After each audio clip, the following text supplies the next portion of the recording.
آداب عرض دوستوں، بعض لوگ کسی شاعر کا دیوان پڑھ کر اس کے عاشق ہو جاتے ہیں، تو بعض لوگ اسے کسی مشاعرے میں سن کر اور بعض اسے دیکھ کر ہی اس کے شیدا ہو جاتے ہیں۔ اب ظاہر ہے کہ اگر کسی کو کوئی فنکار پسند آ جائے تو اس سے ملنے کی خواہش بھی ضرور ہوتی ہے، لیکن ایک عقیدت مند ایسا بھی ہوتا ہے جو فنکار کو دل و جان سے پسند تو کرتا ہے لیکن اس سے ملنا نہیں چاہتا۔ آئیے جانتے ہیں کیوں۔ وسیم بریلوی ایک بار جونپور کے مشاعرے میں شریک ہونے کے لیے بنارس کے بس سٹینڈ پر کھڑے تھے۔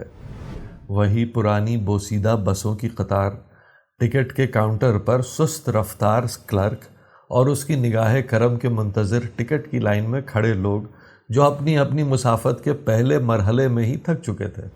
اسی قطار میں وسیم بریلوی بھی شامل تھے۔ اتنے میں قطار میں آگے کھڑے ہوئے ایک آدمی نے اپنا ٹکٹ تو لیا ہی، ساتھ ہی ساتھ وسیم صاحب کا بھی ٹکٹ لے لیا اور ان کو اس قطار سے باہر نکال لایا۔ وسیم صاحب حیران ہوئے کیونکہ وہ اس شخص کو جانتے تک نہیں تھے۔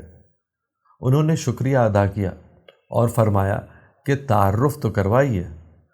تو اس شخص نے بتایا کہ میرا نام اقبال احمد ہے، اعظم گڑھ میں وکالت کرتا ہوں، آپ کا عقیدت مند ہوں اور جونپور صرف آپ کو سننے جا رہا ہوں۔ آپ کو ٹکٹ کی قطار میں لگا دیکھا تو آپ کا بھی ٹکٹ لے لیا۔ آپ کے ہر مشاعرے میں آپ کو سننے کی خاطر ضرور جاتا ہوں۔ وسیم صاحب نے پوچھا کہ تو پھر آج سے پہلے ملے کیوں نہیں؟ اقبال احمد نے کہا، جی تو بہت چاہا لیکن ہمیشہ خود کو روک لیا۔ وسیم صاحب نے حیرت سے پوچھا، ایسا کیوں؟ اس سوال کا اقبال احمد نے جو جواب دیا اس نے وسیم صاحب کو بھی حیرت میں ڈال دیا۔ اقبال صاحب نے جواب دیا، میں اکثر سوچتا تھا کہ اس آدمی کو اللہ نے آواز بھی خوبصورت دی ہے اور خوش شکل بھی ہے، لیکن اگر آدمی خراب نکلا تو اس کا جو امیج ذہن میں بنا ہوا ہے کہیں وہ نہ خراب ہو جائے۔ تو صاحبو، بعض عقیدت مند ایسے بھی ہوتے ہیں جو فنکار کو خواب بنا کر رکھتے ہیں، لیکن خواب کو نزدیک سے دیکھنے اور قبول کرنے کا حوصلہ ہر کسی میں نہیں ہوتا۔